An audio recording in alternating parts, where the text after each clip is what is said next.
Sofonias. Eu queria, se eu pudesse dar um tema para essa mensagem, para essa reflexão para nós nessa manhã, eu colocaria o tema de 3 movimentos de fé diante da crise. O livro do profeta Abacuque é um livro que a gente vê muito, na verdade, a gente vê poucas pregações nas profecias, né? E muito menos pregações ainda em Abacuque, né?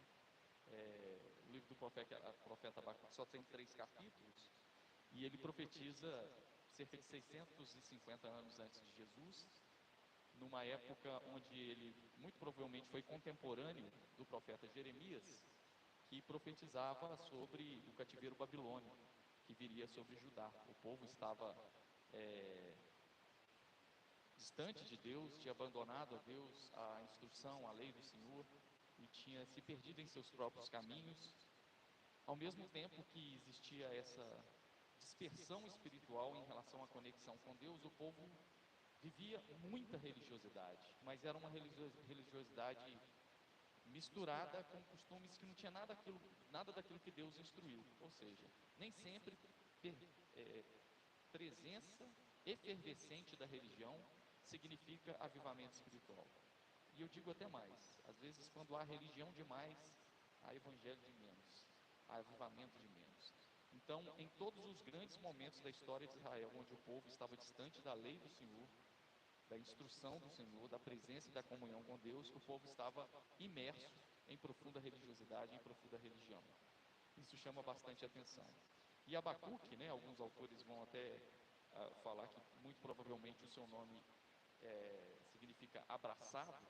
Abacuque, as suas profecias, em certa forma, lembram um pouco a profecia do profeta Jeremias, né? Jeremias é conhecido como um profeta chorão, porque as suas angústias ele se expõe muito nos seus escritos, né? Nos seus oráculos, e Abacuque não é diferente. Abacuque é um profeta em crise, né? E curiosamente, eu acho muito bonito, porque a dimensão poética dos seus oráculos, né? Da sua profecia, mostra o profeta em crise, mas ao mesmo tempo muito amor e devoção a Deus, liberdade para dizer, por que Deus? Eu não aceito isso, ser do jeito que é. Isso lembra muito os Salmos, né? Os Salmos não tem essa coisa dogmática, essas burocracias com Deus, é a alma nua mesmo, falando quem ela é diante de Deus, com as suas crises, com os seus medos, porque às vezes a nossa visão religiosa, a gente acha que a gente não pode ser transparente com Deus, sendo que a nossa vida é um flagrante diante dele, né? Afinal, ainda a palavra não chegou à boca, o Senhor já conhece. Então não há nenhum tipo de temor em abrir o coração diante de Deus, em às vezes dizer como o salmista faz, por que Senhor, até quando?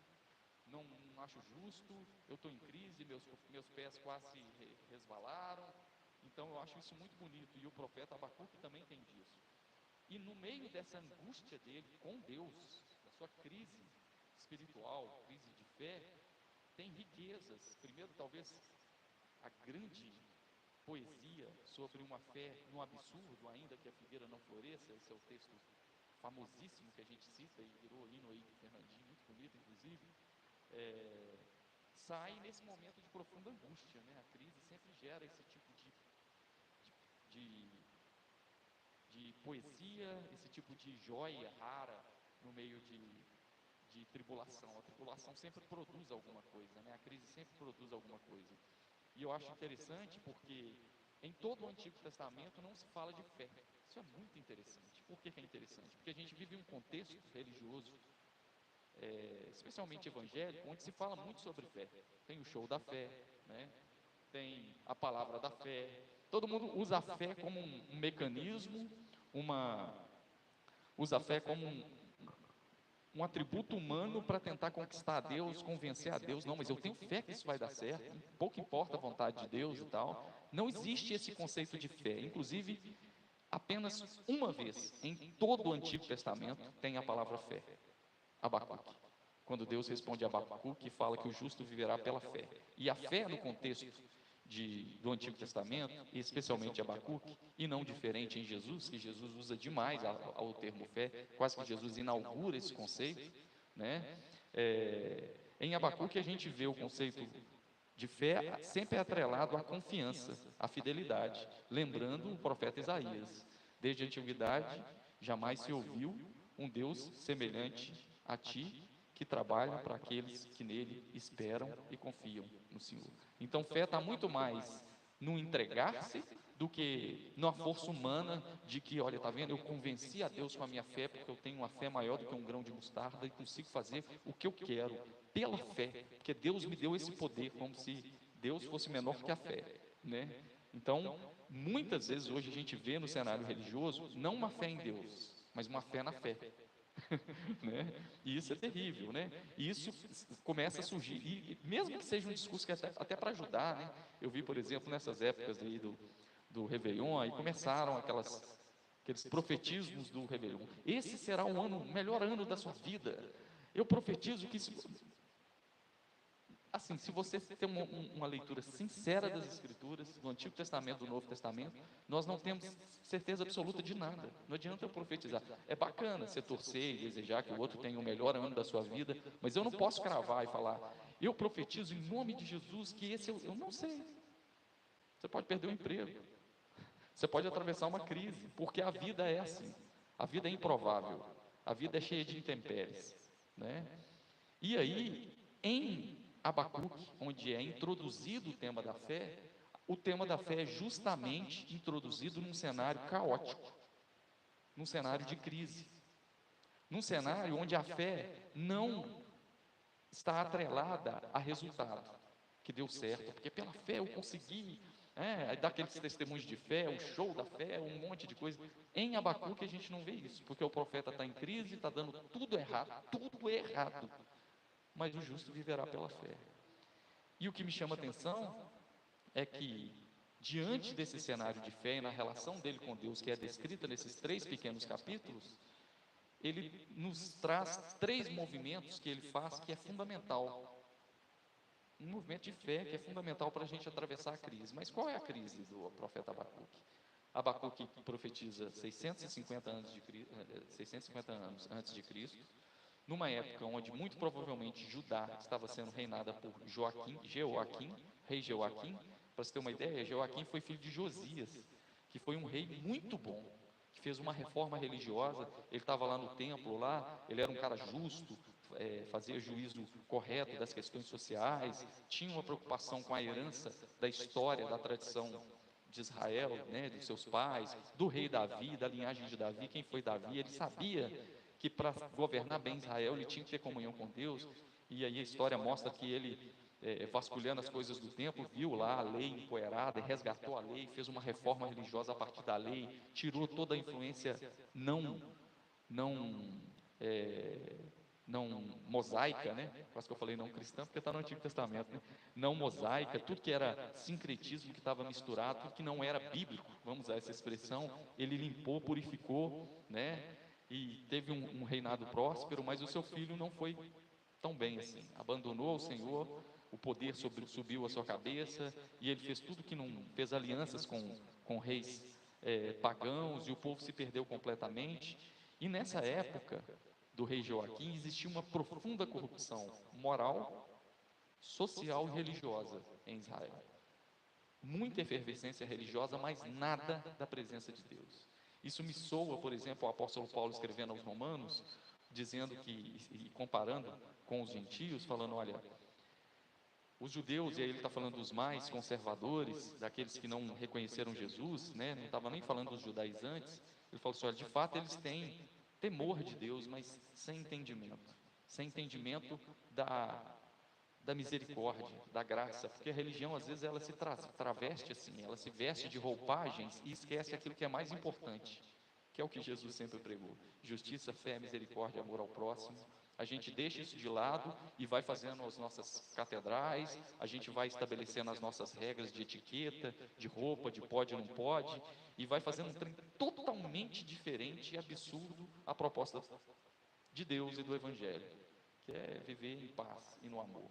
Né? Se a gente pega os 10 mandamentos, os 5 primeiros, amor a Deus, os 5 últimos, amor ao próximo. E essa é a essência, é por isso que Jesus resumiu tudo nisso. E por que eu estou dizendo isso? Porque, né, no meio dessa corrupção moral, religiosa e social, existiam absurdos de desprezo ao pobre, ao órfão, à viúva, ao estrangeiro, Essa é a grande mensagem de todos os profetas. Como que se vive uma espiritualidade divorciada da realidade? Ah, mas eu guardo todo o ritualismo da minha religião, eu guardo todas as vestimentas, mas esquece do pobre, do órfão, da viúva, do vizinho, do semelhante. E isso para Deus é um absurdo, né? Essa corrupção moral era terrível, a corrupção religiosa, porque eles envolviam religião, avareza e bel prazer, aquilo que na filosofia a gente chama de hedonismo, né? Do culto ao bel prazer. A religião tem esse artifício de pegar um mau caráter e abençoá-lo com uma cara de santo. E assim eram os sacerdotes, se vendendo, fazendo alianças políticas promíscuas, né, associando a cultos, a Astarote ou Astarte, cultos com prostituição cultual, uma imoralidade nociva, doentia, que subjugava a mulher, o pobre, a viúva. E Abacuque, quando ele vê esse cenário, ele revolta com Deus. Ele fala: o senhor não vai fazer nada. Olha a injustiça, olha o povo sofrendo, esse povo explorando. O senhor não vai fazer nada. Ele questiona Deus, ele chama Deus e fala: por favor, Senhor, faz alguma coisa. Será que o Senhor não está vendo o que os sacerdotes estão fazendo? Essa é a primeira grande crise de Abacuque. Por que Deus está vendo a injustiça e não faz nada? E Deus o responde, né? Deus responde dizendo: olha, não se preocupe, o juízo virá para Judá, mas o juízo virá pela Babilônia, pelos caldeus. Isso, ao invés de ajudar Abacuque, piora a crise de Abacuque, porque era Deus usando. Isso seria um escândalo, por exemplo, no meio cristão, né? Os cristãos que ficam se arrogando, cheios de vaidades, de superioridade, fica às vezes subjugando uma religião diferente, subjugando uma pessoa que não tem a mesma fé. Imagina Deus usando outras religiões para trazer juízo, e não é diferente muitas vezes, né? Para trazer juízo para o povo de Israel, que absurdo que seria, né? E aí, para Abacuque, aquilo não entrou na cabeça dele direito. Aí, o que acontece? Deus vira para ele e fala assim: olha, eu estou chamando os caldeus. E a Babilônia estava literalmente devastando o Oriente Médio. Ela tinha acabado de destruir o Egito.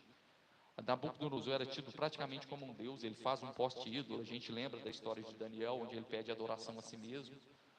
E um homem extremamente perverso. A gente está falando da fase selvagem e animalesca, onde tudo era resolvido em tiro, pancada e bomba. Só não tinha pólvora para isso, mas era tudo na violência. E Deus vai usar um povo ímpio, pagão, perverso, para trazer juízo sobre Judá. E aí a crise de Abacuque piora. Abacuque vira e fala assim: mas Senhor, o Senhor é justo, puro, santo e verdadeiro, como a gente aprende na tua lei. Como que o Senhor vai se misturar com essa gentalha, né? Com esse povo, com esses ímpios? Aí Deus responde para ele: não se preocupe, porque um resto volverá. Lembrando até Oséias, né, que teve um filho que Deus mandou colocar esse nome, né? Que um resto volverá, um remanescente permanecerá. Né? Jeremias vai usar a expressão: um rebento nascerá de Davi. Quer dizer, existe um povo santo no meio daquela imoralidade religiosa, social, que vai permanecer, e esses, no meio do caos, serão sustentados pela fé, pela confiança em mim. No meio do absurdo, do imponderável, do inexplicável, o justo, vive uma injustiça, né? Na pele, não deveria viver isso. Eles encontra abrigo, sustentação e força pela fé. Olha que lindo. Olha onde que o texto está dizendo: o justo viverá pela fé. Essa palavra é resgatada por Paulo quando ele vai apresentar aos romanos o Evangelho e vai dizer que o que nos faz justos diante de Deus não são as nossas obras, mas a confiança na obra de Jesus. O justo é justificado pela fé. Lutero vai trazer isso também no Sola Fide. Olha que interessante. E o resultado dessa segunda grande crise é que ele questiona: tudo bem, Deus, eu entendi a sua voz, que o justo viverá pela fé, mas eu ainda estou angustiado. E aí o capítulo 3 é depois de ele ouvir, né, no final do capítulo 2, que o justo viverá pela fé, ou seja, haverá entre os judeus um povo que vai permanecer e vai sobreviver aos ataques da Babilônia, e esses serão sustentados pela confiança no meu nome.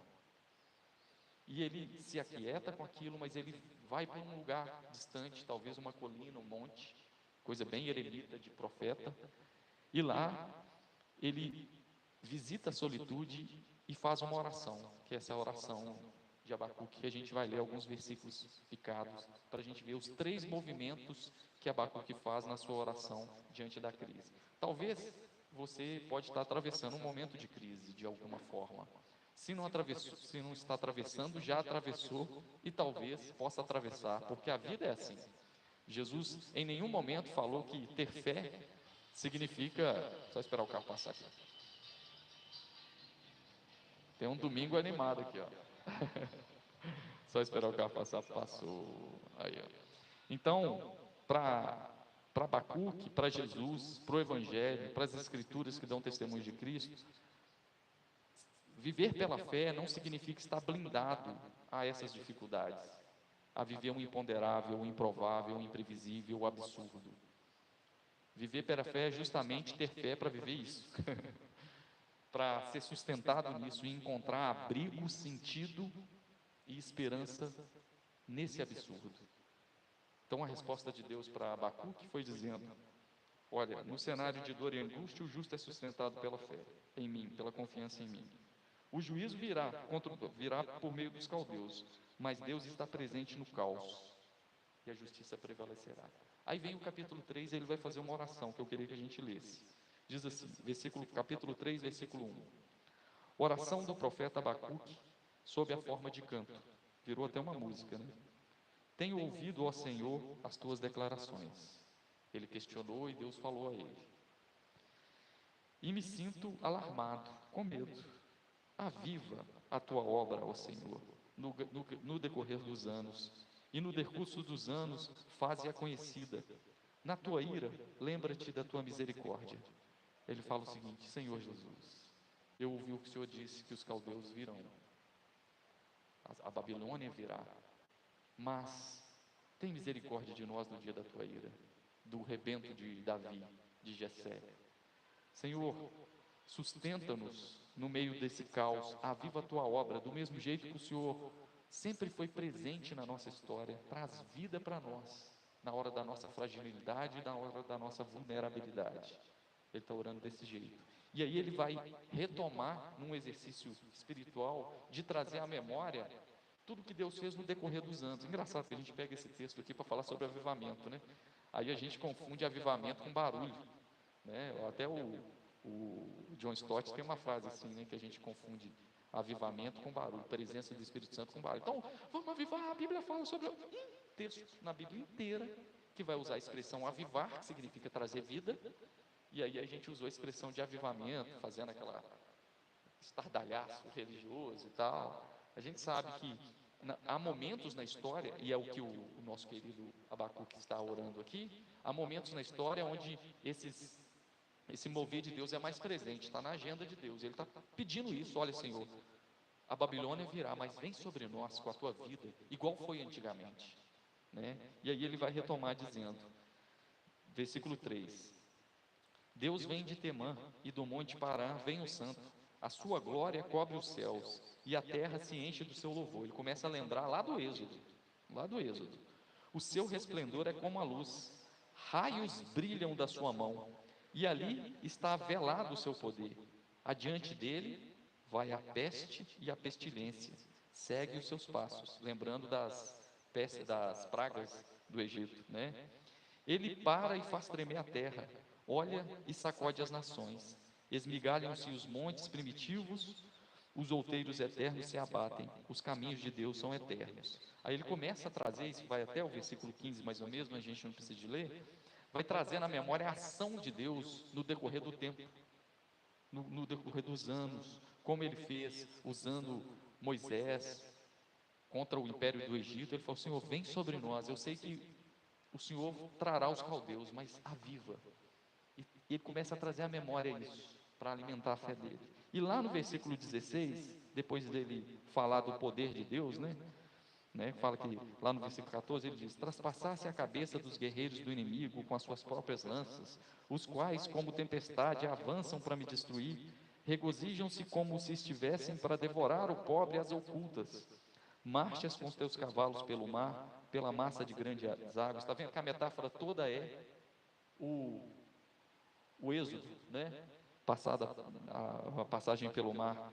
Aí vem o versículo 16: ouvi e o meu íntimo se comoveu, a sua voz tremeram os meus lábios, entrou a podridão nos meus ossos e os joelhos me vacilaram. Quando ele parou para ouvir a voz de Deus, para lembrar que Deus disse: eu estarei com você no caos. O justo será sustentado pela confiança no meu nome, mesmo no caos da Babilônia vindo atacar.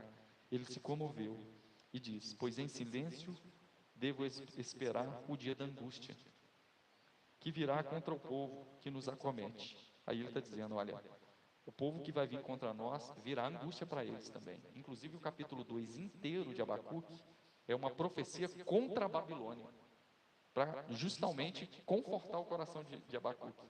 Olha, eles são perversos mesmo, mas virá sobre eles. Inclusive a gente tem profecias em Isaías, que Deus chama Ciro do meu servo ungido, que ia trazer juízo sobre Nabucodonosor. Essa é a história do Antigo Testamento, né? Olha como é que Deus é, ele vai agindo nesse sentido. Aí, depois que ele fala isso, né, que, que ele tem que ficar em silêncio aguardando o dia da angústia que virá contra o povo que nos acomete, ele faz a famosa expressão das mais lindas do Antigo Testamento: ainda que a figueira não floresça, nem haja fruto na vide, e o produto da oliveira minta, e os campos não produzam mantimento. Ou seja, a gente vai ser devastado, ainda que tudo isso aconteça, e as ovelhas sejam arrebatadas do aprisco, roubadas, né? E nos currais não haja gado, destruíram tudo, levaram tudo. Todavia, eu me alegro no Senhor e exulto no Deus da minha salvação. Parece uma fé, como é que fala quando a gente fala que a pessoa gosta de sofrer? Masoquista, né? Parece uma fé masoquista, tá vendo? Quanto mais sofrimento, mais Deus me purifica. Não, ele não fica nessa postura masoquista da fé. Ele entendeu que no caos que a gente pode visitar, no dia da angústia, igual ele está falando aqui, que estremeceu o seu interior, Deus é tudo.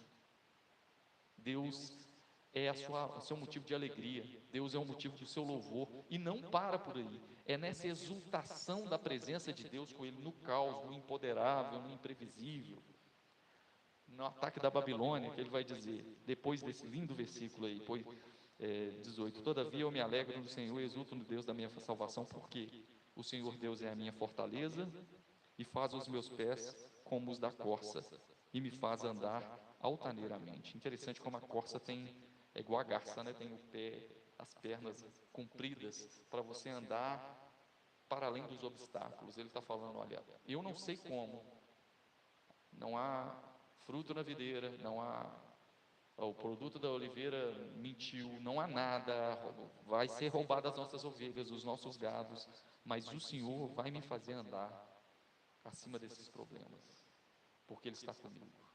Olha só, começa em crise questionando a Deus e termina exaltando o nome do Senhor e confortando o coração de um Deus que é seu refúgio e fortaleza. Lembra muito os Salmos. E quais são esses três movimentos que ele faz diante da crise de fé que eu queria compartilhar, se você está ou não vivendo um momento assim de crise em alguma área da sua vida? O primeiro, lá no versículo 2, é que ele vai orar e vai pedir a intervenção. Na crise, o profeta ora a Deus por avivamento. Na crise, ele ora a Deus pedindo vida.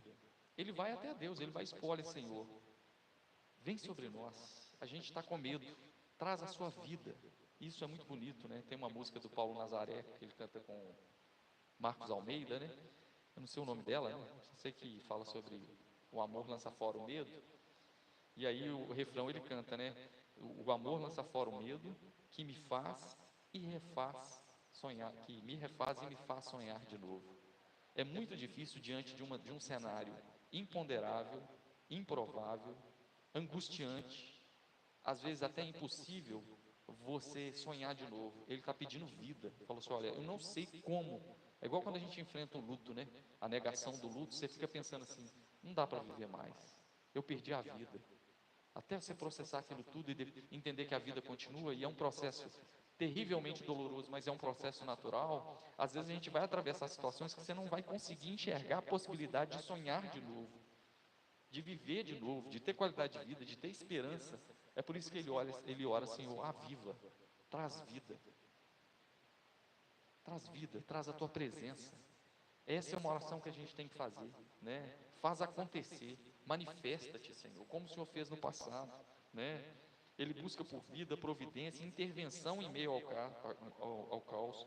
O Soren Kierkegaard, né, um teólogo e filósofo muito famoso, ele vai dizer que a nossa oração não necessariamente vai influenciar Deus ou as circunstâncias, mas vai influenciar a gente, né? Até C.S. Lewis também usa uma expressão parecida, né, que a oração não muda Deus, ela muda a gente.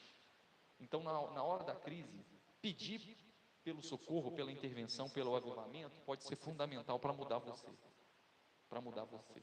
Então, o primeiro movimento de fé é levar a sua queixa diante de Deus, e às vezes não necessariamente vai mudar nada, mas vai mudar você, porque uma vida do alto vem até você. Ele vai mudar o olhar. E é interessante isso, né? Porque essa é uma atitude de fé, é uma fé transcendental, não é uma fezinha. A religião que tem a fezinha, que é aquela para você apostar para ver se dá certo, né? É bom você ter otimismo e tudo mais, mas é uma fé real. Me lembra muito de Jesus, por exemplo, quando ele se revela aos discípulos como aquele que faz milagre, e vem, olha, quem é esse que tem o poder de andar sobre as águas? Quem é esse que cura um cego? Né? Quando o apóstolo Pedro fala, tu és o Cristo, o Filho de Deus vivo, ele falou, nem foi carne nem sangue que te revelou, mas foi o meu Pai. Todo mundo fica empolgado com aquela fé triunfalista.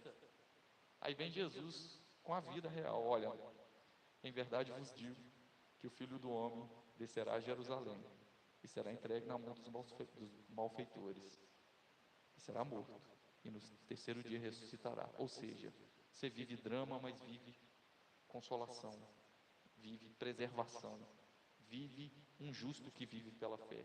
Jesus foi esse justo que viveu pela fé também. Olha que interessante. Então, clamar pela vida é fundamental, que é isso que vai nos sustentar em meio ao caos. O segundo movimento, que está entre o versículo 3 até o versículo 15, é literalmente trazer à memória aquilo que dá esperança. Lembrar, principalmente quando a gente acha que Deus nos abandonou. No meio do caos, do imponderável, do imprevisível, trazer à memória as experiências que a gente tem com Deus. É impressionante como que os Salmos o tempo inteiro conversa com isso. Traz à memória, a gente para e vê quando você está diante de uma situação difícil, o que Deus não fez na sua vida até hoje?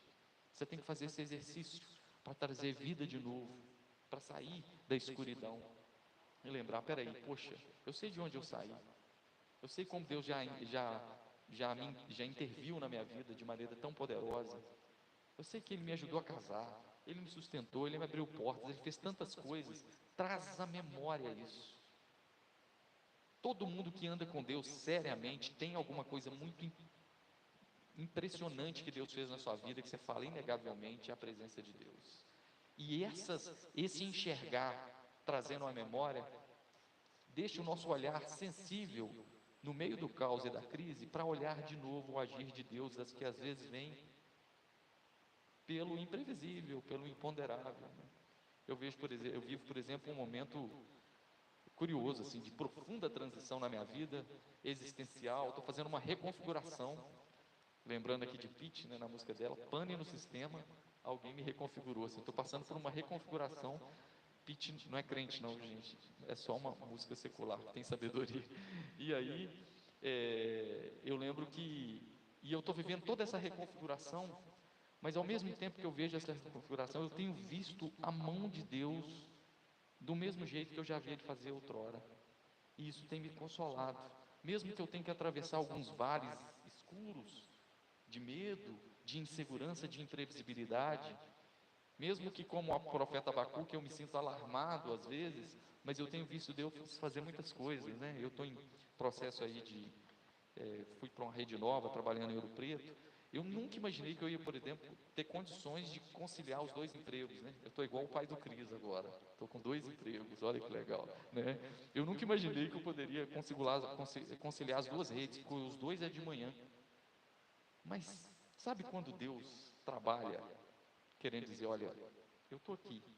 Você pode estar aí vivendo dias difíceis, alarmados, mas eu estou aqui. E Ele fez um improvável de eu conseguir conciliar os dois. Estava numa escola longe, tudo que ordinariamente eu sei, pela experiência de vida dos meus 40 anos, que não é comum acontecer e a gente aprova, a gente espera isso da vida, não que seja pessimista, mas a gente tem uma visão realista das coisas. Tudo que eu já estava imaginando, isso aí não tem problema, não vai dar certo, deu certo tudo, no meio do caos. E isso me faz olhar um Deus que, em outros momentos de caos e de crises que eu vivi, com medo dos caldeus da minha existência, Ele operou. E Ele está aqui operando de novo. Então, um exercício bonito do Abacuque é trazer a memória, na hora do medo e do caos. Espera aí, eu lembro. Foi Ele que me trouxe aqui. Foi Ele que fez isso. Ele está aqui. Esse é o Deus que os egípcios tinham medo e foram afogados no Mar Vermelho. Olha essa fé. Essa é uma fé reverente. É uma fé submissa à vontade de Deus. Não é uma fé triunfalista, que quer ter resultado a toda prova. É uma fé que confia e descansa. E esse é o terceiro movimento de fé diante da crise de Abacuque. Na crise, o profeta se lança nos braços de Deus. No versículo 16, ele fala: eu te ouvi, Senhor, e o meu íntimo se comoveu. Olha que lindo. Quando eu parei para te ouvir, eu entendi que ainda que a figueira não floresça, ainda que os caldeus virão e destruirão tudo, ainda que não há fruto na videira, o produto da oliveira minta, os nossos animais, o nosso pasto sejam todos desvastados, ainda assim eu vou me alegrar no Senhor, porque o Senhor é a minha fortaleza. E o Senhor não vai me abandonar, o Senhor não me deixa nesse caos. Pelo contrário, o Senhor vai me fazer andar altaneiramente como a corça nesse caos. Que fé, hein? Isso é fé para arrebentar a boca do balão. Então, mesmo que dê tudo errado e percamos tudo, não perdemos o amor de Deus por nós. Ainda que a figueira não floresça, eu me alegro no Deus da salvação. Né? Na semana passada eu levei uma mensagem na casa da Tairine, né? A gente falando sobre o Salmo 23 e como a expressão ainda que é uma expressão que exige de nós fé. Ainda que a figueira não floresça, exultarei no Deus da minha salvação. Ainda que eu ande pelo vale da sombra da morte, tu estás comigo. Né? Jesus disse que aquele que eu sou a ressurreição é a vida. Aquele que crê em mim, ainda que esteja morto, viverá. O profeta Isaías vai dizer que ainda que os nossos pecados, a nossa culpa, a nossa vergonha diante de Deus esteja vermelha como a escarlate e como latão reluzente, ele pode se tornar branco como a neve, pelo perdão e a misericórdia. Então a fé é para esse absurdo. A fé não é para fezinha. A fé não é para fezinha. A fé é para enfrentar esse absurdo. Essa é a fé do Evangelho e de Abacuque.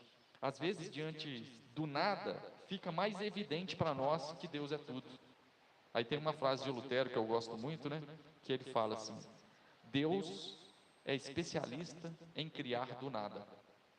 Enquanto o homem não se reduzir a nada, nada Deus pode fazer.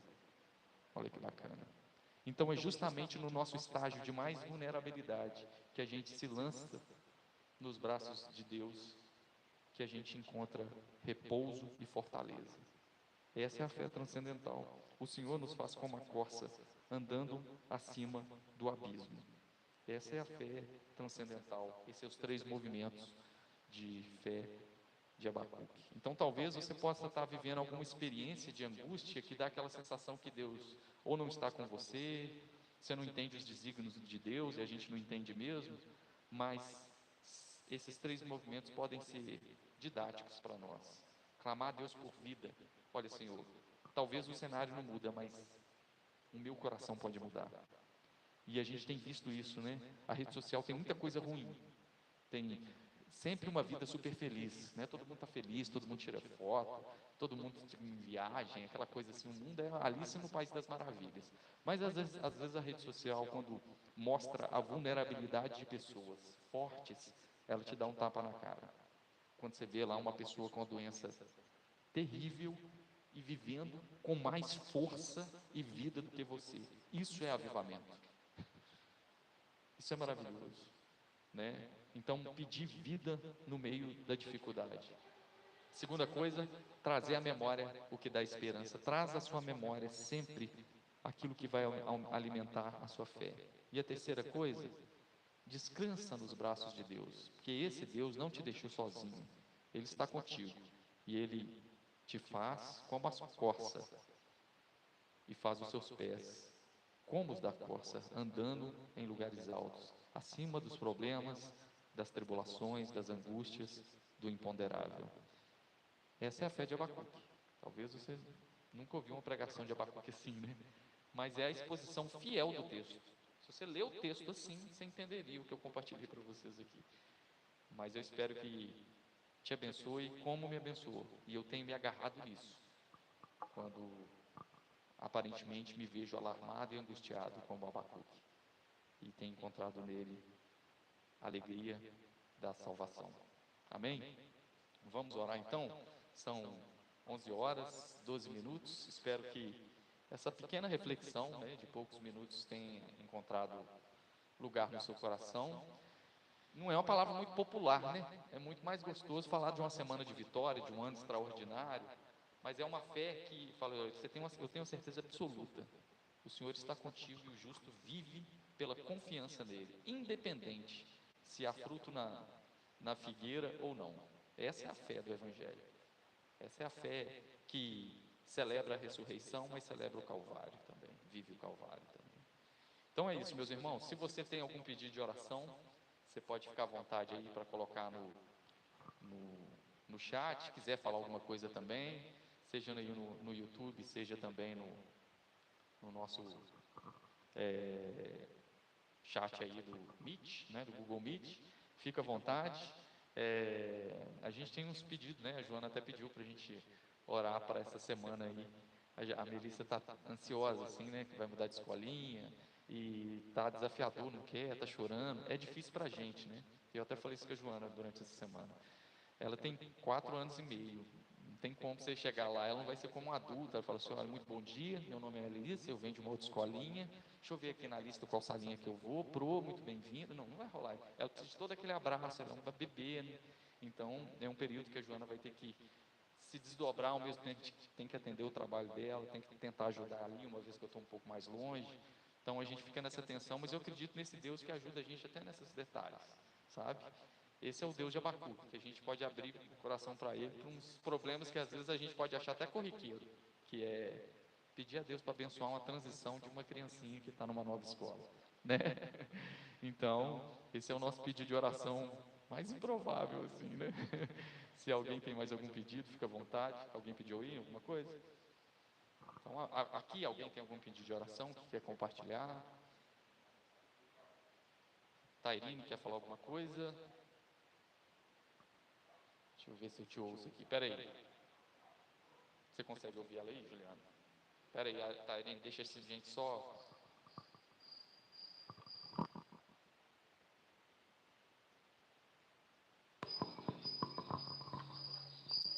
Só refletir.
Amém. Isso é um testemunho, hein? Louvado seja Deus, né?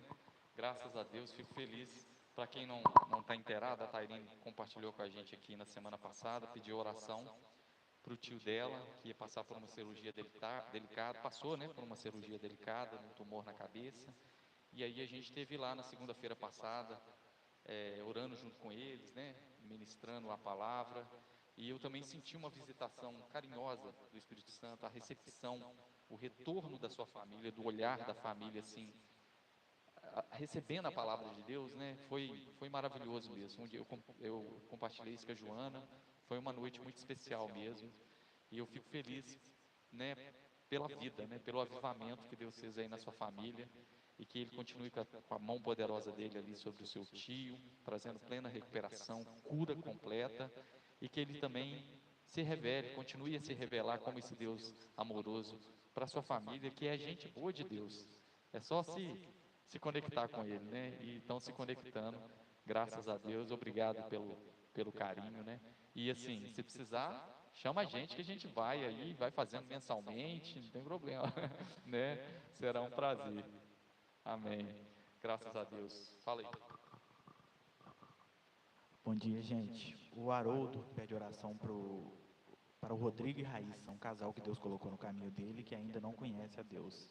E o Marcelo pede oração para a filha dele, Raquel, que precisa de um trabalho, mas não só de um trabalho, mas principalmente de uma experiência com um Deus vivo. Fala aqui.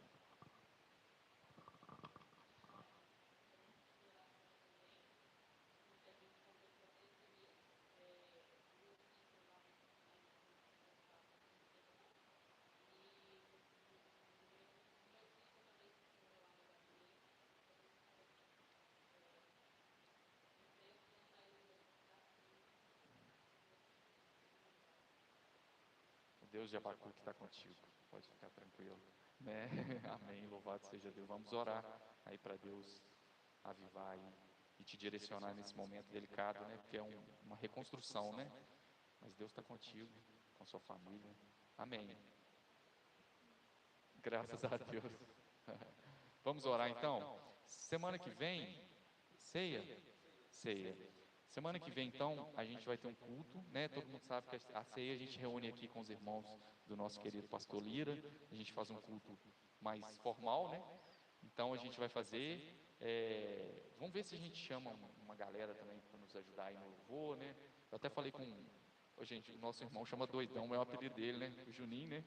Falei com a Tairine no dia que ele estava lá, que quando a gente fizer um culto de ceia assim, para chamar ele, toca carrom, uma galera, né? Às vezes a gente chama o Laud, vamos fazer um movimento aí para semana que vem, né? Avivar a obra, né? O que depender da gente também, né? Então, semana que vem, se você puder estar com a gente presencial, é um culto muito bom de ceia. E quem tiver online também, participa conosco. A gente vai incluir vocês na ceia. A mesa é para todos. A gente sabe que a ceia é um memorial para a nossa fé. E a gente vai estar ceando junto. Você separa aí o seu suquinho ou o seu cafezinho, né, para ceiar com a gente aí, se Deus quiser. Vamos orar. Deixa eu só lembrar então. Então, a Tairine agradeceu a Deus, pediu oração por todos nós, para Deus continuar se revelando a sua família, cuidar do seu tio. O Haroldo pediu para Rodrigo e Raíssa, um casal, né, para que Deus se revele a eles. O Marcelo pediu para sua filha sobre emprego e ter uma experiência com Deus. Eu acho bonita essa oração, assim, né? Porque a gente sabe que isso é obra do Espírito Santo e a gente quer tanto que a pessoa conheça a Deus como nos é conhecido, né? Então vamos orar para a filha do Marcelo. E a Daiane pediu oração também para esse novo momento de reconstrução, de reconfiguração dela aí. Vamos orar. Então vamos fazer o seguinte. Eu vou pedir o Juliano para orar para o Haroldo e para o Marcelo. Eu oro para a Daiane e o Lira termina a oração, né? Abençoando a família da Tairine. Amém? Vamos ficar em pé então, vamos orar. Olha que domingo gostoso, né? É bom assim, a palavra renova a gente, né? Que o Senhor nos dê essa força. Esse é um exercício da espiritualidade fundamental, né? Oração, Bíblia é meditação, né? E isso aqui tem um poder terapêutico para nossas substâncias neurais, da nossa ansiedade, assim, dar aquela aquietada, assim, no nosso coração. Vamos orar então, vou pedir o Juliano para começar e depois eu oro. Bom Deus, obrigado por esse momento, obrigado por essa palavra, uma palavra de esperança, uma palavra de avivamento mesmo, Pai, de nos encher de vida, de nos encher de esperança, de nos encher de olhares positivos para a vida, sabendo que o Senhor está conosco, Pai, sabendo que não importa o que estamos passando, por onde estamos passando, o caminho que estamos passando, mas com a certeza que o Senhor está caminhando do nosso lado, que o Senhor está a todo momento caminhando do nosso lado, independente do que a gente precisa, o Senhor é colo, o Senhor é abrigo, o Senhor é socorro, Pai. Eu te agradeço por cada um que esteve aqui, por cada um que se dispôs a sair da sua casa, está aqui presencialmente, de cada um que ligou a internet, que entrou no YouTube, que entrou no Google Meet, cada um seja abençoado, cada um seja avivado com essa certeza que o Senhor está do nosso lado, Pai. Eu peço em especial pelo Rodrigo, pela Raíssa e pela filha do Marcelo, Raquel, eles precisam também saber, ter essa certeza que o Senhor está do lado deles, Pai, e que seja da forma mais simples, que seja nas coisas corriqueiras da vida, que eles possam encontrar o Senhor, assim como o profeta Elias, não pelo extraordinário, não pelo terremoto, não pela chuva forte, mas na brisa suave, Pai, que eles possam encontrar o Senhor ao acordar depois de uma noite boa de sono, que eles possam encontrar o Senhor ao chegar em casa depois de um dia cansativo de trabalho, que eles possam encontrar o Senhor depois de uma bela refeição, que eles possam encontrar o Senhor nas coisas mais corriqueiras da vida, que é onde o Senhor está, que é geralmente onde o Senhor se faz presente. Pai, eu te peço isso, te peço também pela filha do Marcelo, Raquel, mais ainda. Ela precisa de um emprego, que o Senhor abra as portas, Pai, de um emprego legal, de um emprego agradável, de um emprego que ela se adapte, que ela se sinta útil fazendo aquilo para a empresa, para a sociedade, para ela de forma geral, Pai. É o que eu te peço e te agradeço, em nome de Jesus. Amém, Senhor. Nesse mesmo espírito, nós colocamos diante de Ti a vida da Daiane, Tua serva, Senhor, gente boa do Senhor. Meu Pai, ela está vivendo um momento aí de reconfiguração, de reinício, né, de reestruturação, Senhor. Nesse momento, nós pedimos ao Senhor para tomar ela no seu colo, trazer tranquilidade, certeza de que ela está nos teus braços e de que o Senhor é o seu refúgio, a sua fortaleza, e de que o Senhor há de trazer a direção, ó Deus, sobre a vida dela, sobre tudo, seja profissionalmente, seja do ponto de vista espiritual, junto com a sua família. Meu Deus, toma ela nas suas mãos, porque nesses momentos, meu Deus, a gente se sente vulnerável, a gente se sente alarmado, como o profeta Abacuque, às vezes a gente se sente com medo, mas nós entregamos ela nas suas mãos, para que na sombra das suas asas ela encontre abrigo, tranquilidade, receba do Senhor vida e paz para tomar as decisões certas, para ser dirigida pelo Senhor, naquilo que o Senhor há de fazer sobre ela profissionalmente, em todas as suas demandas, que o Senhor esteja na frente e que ela possa trazer à memória, meu Deus, isso que dá esperança para ela nesse momento delicado, que o Senhor sempre a direcionou e tenha direcionado nos últimos anos, porque ela, meu Deus, tem fome e sede do Senhor, tem te buscado, tem um coração voltado para ti, meu Deus, e deseja crescer à luz do teu rosto, em nome do Senhor. Por isso, meu Deus, esteja com ela nesse momento, dá a ela tranquilidade, dá a ela segurança que ela precisa para viver dia a dia nesse processo de reconfiguração na vida, nas dinâmicas da vida profissional, religiosa, enfim, que o Senhor tome a direção, abençoe a sua família, os seus filhos, meu Deus, que a tua boa mão esteja com Dene, também com a sua filha, meu Deus, com o seu esposo, que o Senhor esteja ali com eles nesse momento, tirando toda ansiedade, toda inquietação, descansando no Senhor, meu Deus, que ela sinta-se abraçada pelo Senhor, que faz os seus pés como a corças e que faz ela andar para além desse momento delicado que ela está vivendo. Que a boa mão do Senhor esteja sobre ela, em nome de Jesus. Amém. Sim, meu Deus. Que bom, meu Pai, estarmos aqui. Muito obrigado, meu Deus, pelo Senhor estar cuidando de nós. Como o Senhor está cuidando de nós, meu Deus, isso é maravilhoso. E me faz lembrar quando Jeremias chorava por uma família. E o Senhor falou para ele que não daria uma família para ele, para ele não sofrer. Ele não sofrer tanto quanto os outros iriam sofrer com a destruição de Jerusalém. E ao mesmo tempo a gente vê o Senhor cuidar de Abacuque, mostrando para ele o que iria acontecer. E ele começou a ver que de fato a destruição de Jerusalém estava muito próximo. E mesmo assim, diante daquele cenário, ele dizia que não temia e que confiava. E é isso que eu peço ao Senhor, ó Pai, que o Senhor nos ensine a viver pela fé, como viveu Abacuque. Em nome de Jesus, que a gente venha viver pela fé, pela confiança no Senhor. Não pelo que os nossos olhos veem, ou pelo que os nossos ouvidos ouvem, ou pelo que a gente percebe numa percepção diante de um cenário político, econômico, mas que a gente venha viver confiando de que o Senhor jamais vai nos abandonar, pois o Senhor disse: o justo viverá pela fé.